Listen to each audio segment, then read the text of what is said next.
बिना समय गंवाए संयुक्त रूप से आयोजित इस विज्ञान के सदन में बैठे हुए वर्ग 6, 7, 8 के मेरे सम्मानित और प्यारे विद्यार्थी, आप सदन की शुरुआत करें।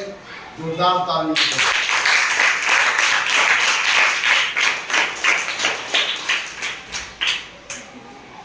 पिछले सदन में हम लोग चाल एवं औसत चाल के बारे में चर्चा कर रहे थे,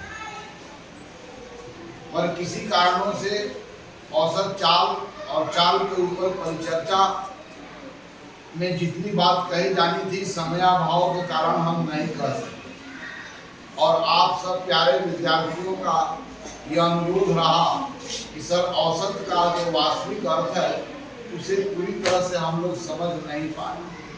इसलिए आज का सदन में इस बात पर परिचर्चा करेंगे कि औसत शब्द का जो औसत शब्द का गणितीय अर्थ क्या है, या औसत शब्द जब आता है तो उससे मेरा क्या अभिप्राय है। शायद आपको पहले सुना होगा कि इस क्लास में कि बच्चों का औसत ऊंचाई कितनी है, जबकि वास्तविक बात है कि बच्चों की ऊंचाई एक जैसा नहीं है। हमारे देश में प्रति व्यक्ति औसत आय क्या है, जबकि हर व्यक्ति का आय एक समान। कुछ ऐसे व्यक्ति हैं या बहुत सारे ऐसे व्यक्ति हैं जिनके पास आय इतना कम है कि किसी तरह अपने लाइफ को चला पाते हैं, और कुछ ऐसे हमारे पास लोग हैं जिनके पास इतनी संपत्ति है कि अपने घर एक रोज उत्सव में इतना धन को स्वाहा कर देते हैं जितना में कई गरीब परिवार चल सकता है। फिर भी जब पूछा जाता है कि भारत में प्रति व्यक्ति का औसत आय क्या है, अर्थात वह कौन सी आय है जिसके आसपास सभी व्यक्तियों की आय लगभग रही हो। औसत ऊंचाई क्या है, औसत आय क्या है, इस तरह से बहुत सारे शब्द सुने हैं। विज्ञान में जब आएंगे तो औसत चाल क्या है, औसत त्वरण क्या है, और शायद विज्ञान में औसत शब्द पर गहरी व्याख्या होने के कारण ही विज्ञान अपनी अगली यात्रा कर पाई और कैलकुलस जैसे गणित का आविष्कार हुआ। तो औसत का मतलब क्या है? अब इस औसत का किस तरह से औसत, किसी भी औसत की औसत आय, औसत चाल, औसत ऊंचाई, औसत त्वरण, ये जितने भी औसत शब्द आएंगे, किस प्रकार औसत उस स्थिति का बिल्कुल सटीक व्याख्या नहीं करता है, बल्कि उस स्थिति के बारे में रफली आइडिया देता है। ओके? और किस तरह औसत पूरी सच्ची बात नहीं बताता है, तो औसत पूरी झूठी बात भी नहीं करता है। चलिए, तो इसको आइए डाल दिया जाए।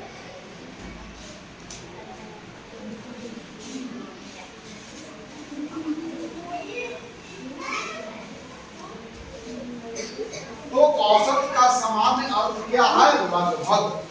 क्या है औसत शब्द का क्या अर्थ होता है? लगभग।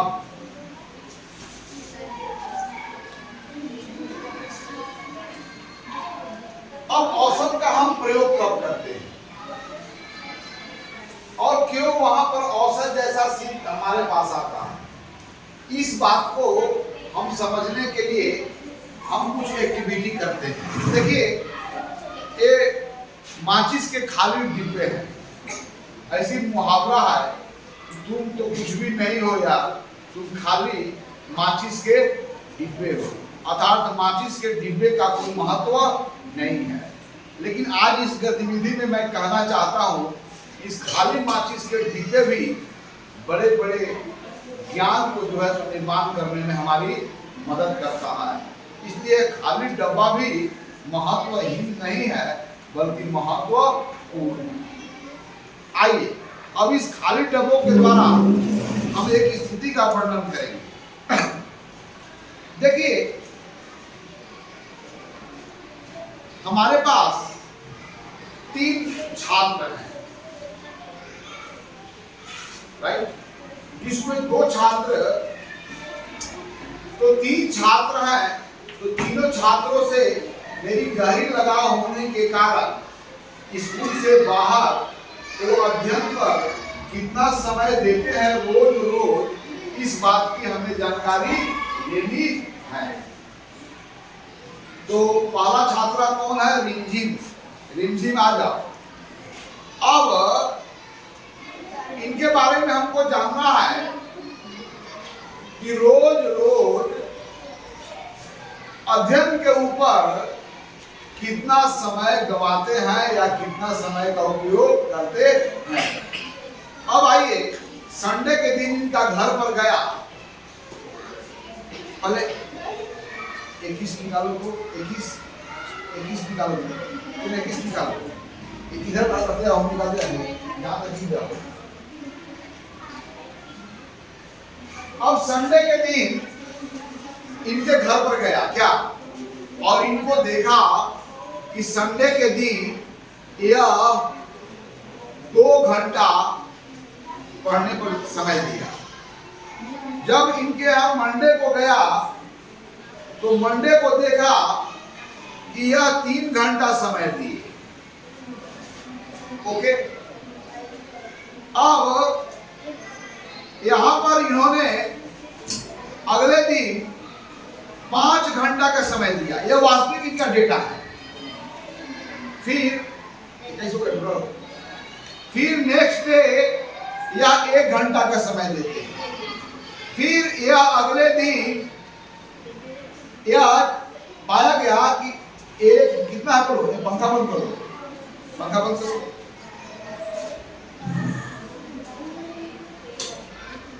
ओके, फिर देखो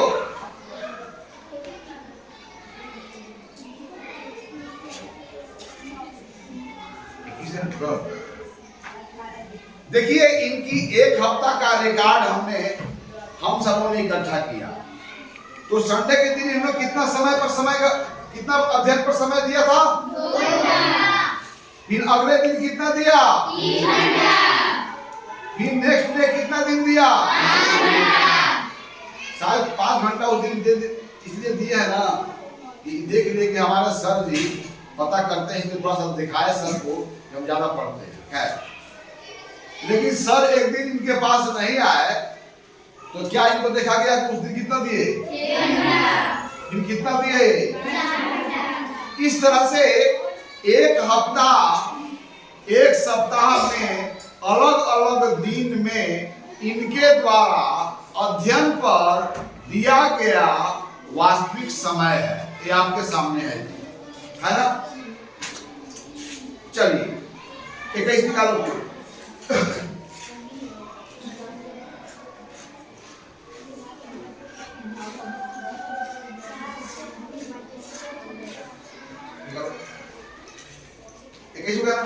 अब देखिए इनका बगल का एक छात्र है, वह इस तरह से समय दिया हुआ है 3 घंटा। यहाँ पर भी कितना दिया हुआ है? 3 घंटा। यहाँ पर कितना दिया? 2 घंटा। यहाँ पर कितना दिया? 3 घंटा। 3 घंटा दिया। यहाँ पर भी कितना दिया? 3 घंटा। और यहाँ पर भी कितना दिया? 3 घंटा। ये किसी ने है?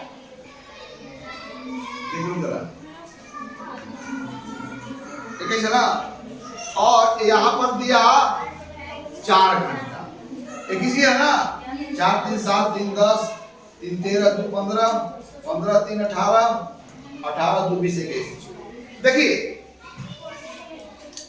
अब मुझे बताइए, यह 2 छात्र वास्तविक रूप से स्कूल से जाने के बाद प्रतिदिन कितना समय देते हैं, उनके बारे में यह डेटा है।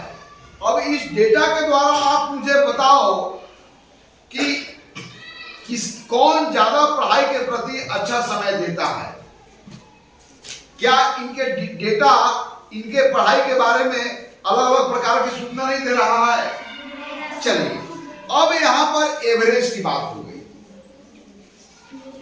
कि यह रोज रोज करीब करीब पढ़ाई पर कितना समय, और यह रोज रोज पढ़ाई पर कितना समय देते हैं।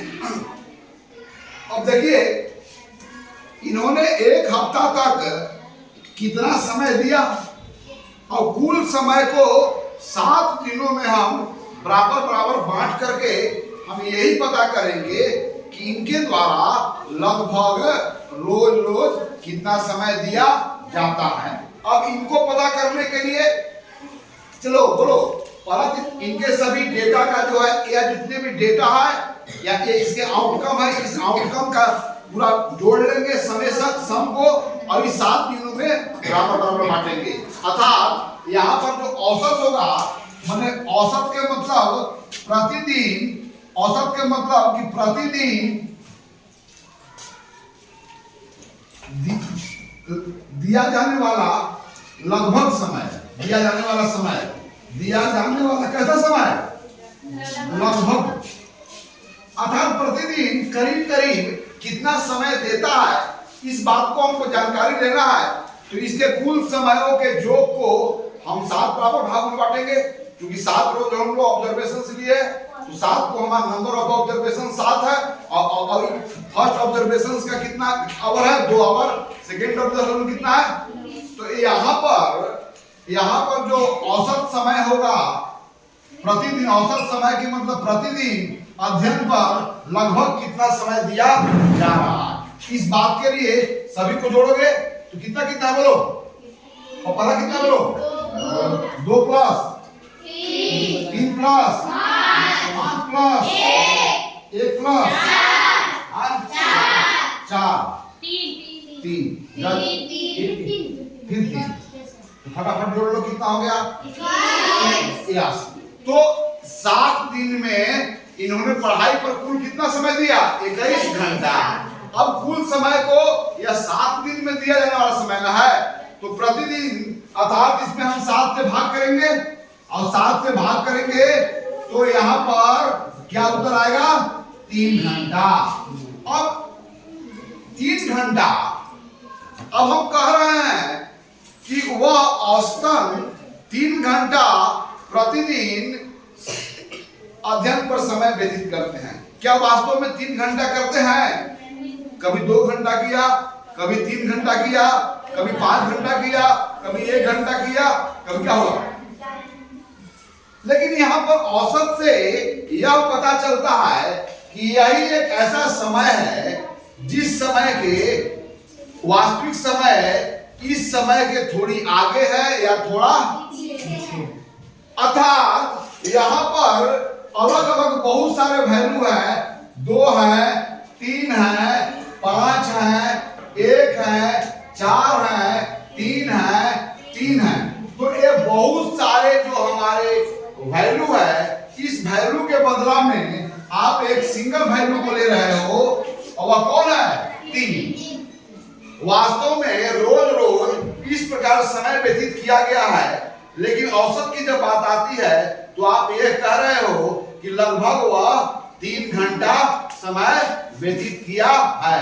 अर्थात जितने भी समय है या 3 से थोड़ा ज्यादा है या 3 से थोड़ा कम है या 3 के ओके, यानी कि यहाँ पर बहुत सारे आंकड़े हैं, 2 है, 3 है, 5 है, 1 है, 4 है, 3 है, 3 है, बहुत सारे बच्चे हैं। अरे बहुत सारे बच्चे के बीच में यहाँ पर एक जो है सो आइसक्रीम वाला है, क्या है, आइसक्रीम वाला। तो ये सारे बच्चे कहाँ हैं, 2 कहाँ है, 3 कहाँ है, 4 कहाँ है, 1 कहाँ, ये सारे बच्चे हैं आइसक्रीम खाने के लिए आइसक्रीम वाला के पास इकट्ठे हुए हैं। तो ये सारे बच्चे झुंड बनाते हैं, तो ये सारे बच्चे कहाँ हैं, तो इसको बोलेंगे जहाँ आइसक्रीम वाला है। यानी कि आइसक्रीम के चारों तरफ जो इकट्ठे बच्चे के बदले में आइसक्रीम मैन उस सभी की स्थिति को एक साथ व्यक्त कर रहा है। अर्थात यह आइसक्रीम का जो है पोजीशन, इन सभी के पोजीशंस का क्या है, औसत है।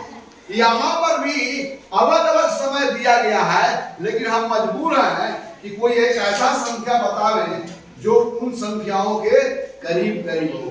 तो वही संख्या इन सभी संख्याओं का क्या कहलाता है, औसत।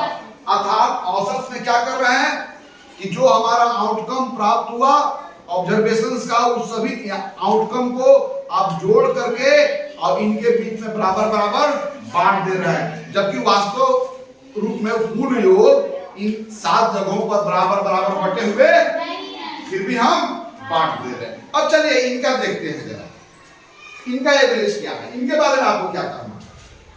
ये भी एक स्टूडेंट है, एक कैसे स्टूडेंट है, हम कहते हैं कि इनसे अच्छा स्टूडेंट है, क्योंकि एक अध्ययन के लिए क्या जरूरी है, सतत अध्ययन, कंटिन्यूअस, और क्या होता है ये समान रूप से और सतत हो।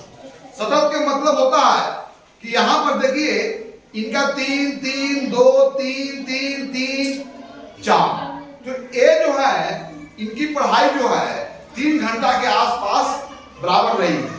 तो इससे पता चलता है कि यह स्टूडेंट बहुत ही अच्छा स्टूडेंट है।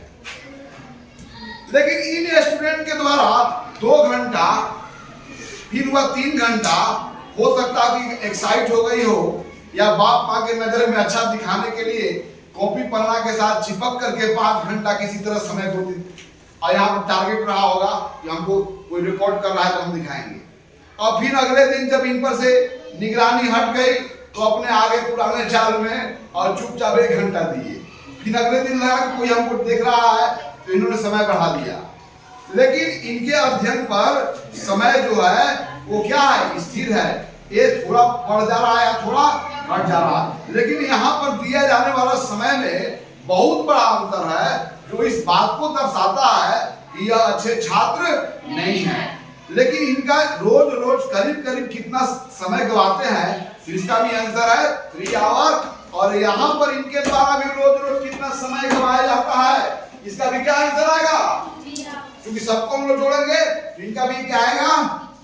अब यह रोज रोज 3 घंटा समय व्यतीत करते हैं और यह भी लगभग 3 घंटा समय व्यतीत करते हैं। इसलिए गणित के इस आधार पर या इस संख्या प्राप्त संख्या के आधार पर लगता है कि दोनों एक ही जैसे स्टूडेंट हैं, जबकि वास्तविक बात है कि यह स्टूडेंट इससे क्या है, बेटर है। अब एक और स्टूडेंट के देखते हैं, उनका भी एवरेज 3 ही आएगा, लेकिन वह रोज रोज जो समय गवाते हैं उसको देख करके आप ही को फैसला करना है कि यह अच्छे स्टूडेंट है कि बुरे स्टूडेंट है। आइए 21 निकालो, 21 फटाफट। चलिए अब इन दोनों बच्चों को एनी हाउ बहुत प्रशंसा होने लगा, तो क्लास में तीसरा बैठा हुआ बोला कि हम भी जो है तो अपना औसत समय को अगर सुधार दिया जाए, यानी कि हमारे औसत समय के बारे में स्कूल में अच्छा रिकॉर्ड बन जाए तो हमारा भी वैल्यू बढ़ जाएगा। अब वो क्या किया, एक दिन तो एक्साइट हो गया बेचारा और गया, 21 हो गया नहीं। अब पहला दिन क्या किया कि बेचारा, क्योंकि उसने कसम खाया था कि हम भी थोड़ी किसी से कम है यार, हम कम नहीं है, बस उस दिन क्या किया ना, इतना समय दे दिया, कितना समय दिया फिर भाई उसका 7 दिन दिया, मगर आज से भी इतना पढ़ेंगे ना कि दुनिया के श्रेष्ठ हो जाएंगे। और फिर कितना दिया देखो जरा, 6 दिया, थोड़ा सम्मान इसका कम हो गया। तीसरा दिन कितना दिया है, और फिर कितना दिया है, चौथा दिन, चलो चौथा दिन कुछ भी नहीं दिया, क्योंकि सुधा डायरेक्ट फालतू बात। फिर 5वां दिन क्या दिया, कुछ भी नहीं दिया, एक फालतू है बात। फिर इस दिन क्या हुआ, तब यहां गया तो लगा ओहो कहीं गलती तो नहीं कर रहे हैं, इसलिए आज गलती हो गया भाई, आज तो हम इतना पढ़ेंगे। अब मुझे बताओ कि तीनों इसका भी एवरेज निकालोगे तो कितना होगा, क्योंकि 7 रोज अलग अलग जो समय व्यतीत किया है वह कुल समयों का योग यहाँ भी 21 घंटा आएगा। लेकिन इनका देख करके क्या लगता है, एक ऐसा स्टूडेंट कि फर्स्ट डे इतना पढ़ा 3 रोज गायब कर दिया। तो इसका तो डेटा बड़े बड़े हैं, लेकिन यह कंटिन्यूअस नहीं है, क्योंकि पढ़ाई के लिए क्या होना चाहिए, कम ही हो लेकिन सतत होना चाहिए, कंटिन्यूअस होना चाहिए। विद्यार्थी को सतत अभ्यासी होना चाहिए, है ना। जैसा भी अभ्यास कर रहे हो, जितनी मात्रा का अभ्यास कर रहे हो, लेकिन वह मात्रा में कमी आनी नहीं चाहिए। उस मात्रा के थोड़ी आगे पीछे रहेंगे तो अच्छा स्टूडेंट माना जाएगा। तो बताइए कि अब मुझे बताइए, तुम आगे बताओ, कोई आवे इधर आवे, इन तीनों छात्रों में सबसे अच्छा छात्र कौन है? ए वाला। उसके बाद कौन छात्र है और सबसे खराब छात्र कौन है? लेकिन इनका भी औसत निकालिएगा तो कितना आएगा? यानी ये भी प्रतिदिन औसत 3 घंटे के समय व्यतीत करते हैं, ये भी प्रतिदिन औसत 3 घंटे का समय व्यतीत करते हैं, ये भी प्रतिदिन 3 घंटे का औसत समय व्यतीत करते हैं। यानी कि तीनों जगह तो औसत सेम है। क्या इस औसत से उनके जो वास्तविक जो है पढ़ाई के प्रति जो समर्पण है, पढ़ाई के प्रति जो समय गुजारते हैं, क्या सबका एक जैसा है? यहाँ है ना, इसलिए एवरेज पूरी सच बात, एवरेज पूरी सच बात। एवरेज से मेरा मतलब इतना ही है कि 7 दिन का हमने डेटा लिया और उस डेटा का सम को 7 बराबर भागों में अगर बांट दिया जाए तो प्रति भाग में कितना होगा? ओके, अर्थात औसत जो है बहुत सारी संख्याओं का सेंट्रल मेजर है, केंद्रीय माप है। केंद्रीय माप से हमारे जीवन में बहुत सारी परिस्थितियां आती है। जैसे यहाँ पर परिस्थिति आ गया, 7 रोज बच्चों के द्वारा प्रतिदिन दिया जाने वाला समय अलग अलग होने के बावजूद भी हमें कहा जा रहा है कि बताओ तो लगभग कितना समय, भारत में हर लोग की अलग अलग आय होने के बावजूद भी यह जानकारी लिया जा रहा है कि प्रति व्यक्ति औसत आय क्या है। यानी प्रति व्यक्ति औसत आय का मतलब हुआ कि भारत के द्वारा हर व्यक्तियों के द्वारा अर्जित आय के योग में भारत की कुल जनसंख्या से भाग देंगे तो भागफल के रूप में जो प्राप्त होगा उसे क्या बोलेंगे? औसत आय। ओके, क्लियर हो गया ना? औसत क्या है? तो औसत क्या है? औसत क्या है? किसी सर्वेक्षण में प्राप्त आंकड़ों के कुल योग से जो सर्वेक्षण की संख्या से आप भाग देते हैं, नंबर ऑफ ऑब्जर्वेशन से जो भाग देते हैं, वही उसका क्या कहलाता है? औसत कहलाता है। अर्थात औसत इन अलग अलग संख्याओं के बदले में रिप्रेजेंट करता है। अर्थात औसत 2 या 2 से अधिक संख्याओं के बदले में एक ऐसी संख्या की हमें जरूरत पड़ती है जीवन में जहां पर वह उन सभी के बदले में मोटा मोटी आइडिया देता हो। इसे ही बोलते हैं औसत। ओके, अर्थात औसत का गणित में क्या परिभाषा होगा? क्या होगा औसत का? क्या होगा बोलो? कि ऑब्जर्वेशंस में ऑब्जर्वेशंस के परिणामों का योग बटा ऑब्जर्वेशनों की संख्या। हम यहाँ पर क्या ऑब्जर्वेशन कर रहे थे कि रोज रोज वह कितना समय व्यतीत करता है। और ऑब्जर्वेशंस के क्या परिणाम है कि प्रथम रोज इतना घंटा, दूसरा रोज इतना घंटा, ये ऑब्जर्वेशंस का। और ऐसा हमने कई बार ऑब्जर्वेशंस किया? 7 बार। तो इन ऑब्जर्वेशंस के में प्राप्त परिणामों का योग दैट इज 21 घंटा। और कई बार ऑब्जर्वेशन लिया? 7 बार। इसे जो डिवाइड करके वैल्यू लाया उसे क्या बोलते हैं? औसत माध्य। अंग्रेजी में हम लोग क्या बोलेंगे? औसत माध्य। ओके, तो औसत चाल क्या है? क्योंकि हम चाल के संदर्भ में यह सारी बात आई है, तो औसत चाल के मतलब यह होगा कोई गतिमान पिंड किसी समय अंतराल में समय के उन छोटे छोटे बराबर इकाइयों में उसके द्वारा चली गई दूरी बराबर नहीं होती है। फिर भी हमें बतानी पड़ती है कि औसत चाल क्या रहा। अर्थात उस समय के दौरान कुल दूरियों का योग में और कुल समय से भाग देते हैं तो भागफल में जो संख्या प्राप्त होता है उसे हम औसत चाल कहते हैं। वास्तव में जितना भी चाल की गणना करते हैं वह औसत चाल ही होता है। अब समझ गए? चलिए अब हम लोग एक गति संबंधी आंकड़ा को रख रहे हैं ताकि यह बात और क्लियर हो जाए। जरा मिटाओ।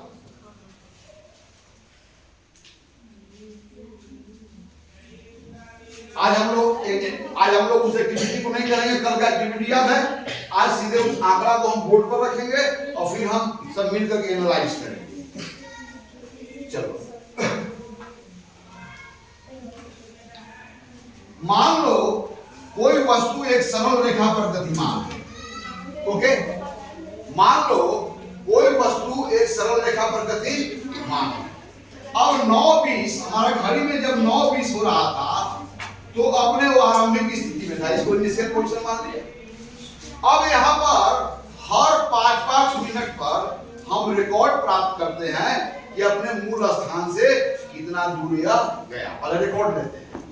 9:25 में मतलब 5-5 मिनट के अंतर पर, तो 9:25 में यह पाया कि कि यह जो है वो अपने मूल स्थान से 20 किलोमीटर दूर गया। ठीक है, हम गाड़ी में बैठे हुए, स्पीडोमीटर है उसमें, यस।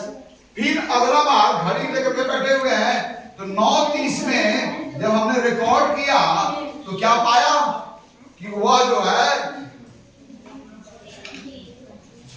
20 किलोमीटर और यहां पर हो गया 35 किलोमीटर। 9:30 में कहा था वो 35 किलोमीटर। फिर 9:40 में हमने रिकॉर्ड लिया तो पाया कि वह 65 किलोमीटर अपने मूल स्थान से था। और 9:45 में 9:30 है जी, 25, 30, 35 होगा, और 9:40, ठीक है ना, होती है, हाँ ठीक है, 35 समझ लेना, 35 जो है ना। और 9:30 में पाया गया कि यहां पर कितना था, 70 किलोमीटर। ओके, चाल से हमारा अभिप्राय यह है कि इकाई समय में वस्तु के द्वारा चली गई दूरी को हम चाल, अर्थात चाल में गतिमान वस्तु के दूरी समय के साथ कैसे परिवर्तित करता है, इसी अनुपात को क्या बोलते हैं, चाल। यानी दूरी और समय का अनुपात, यानी कि दूरी समय का कितना गुना है। अगर समय में एक इकाई चेंजिंग आया एक, तो दूरी में कितना परिवर्तन आया, इसी को चाल बोलते हैं। अब देखिए पहला 5 मिनट में, देखो जरा, पहला 5 मिनट में हम इसको 5 मिनट मान रहे हैं या 5 सेकेंड मान लो, मिनट है ना। पहला 5 मिनट में कितना दूरी चला गया, बोलो, 20 किलोमीटर। हम 5 मिनट को ही समय का एक इकाई मान